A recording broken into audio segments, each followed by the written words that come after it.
মুম্বাইয়ের tata Memorial cancer হসপিটালের যে আশানিবাস, যেখানে কেমো এবং রেডিয়েশন চললে এবং অপারেশন হওয়ার পর পেশেন্টদের থাকার ব্যবস্থা আছে, সেখানটাতে প্রত্যেক দিন যে রুম পরিষ্কার হয় তারই একটি ভিডিও আমরা করেছি।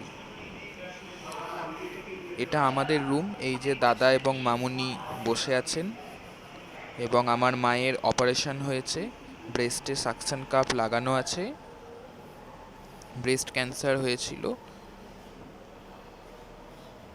এই টেবিলটাকে আপনারা দেখছেন, এখানে ওয়াশিং মেশিনে জামা কাপড় কাচার পরে মেলার জন্য এই টেবিলটা রাখা রয়েছে। আর এই যে আমি বসে আছি, আমরা সবাই মিলে মাকে দেখতে এসেছি। একজন অ্যালাউ, তো মামনি আর মা ছিল।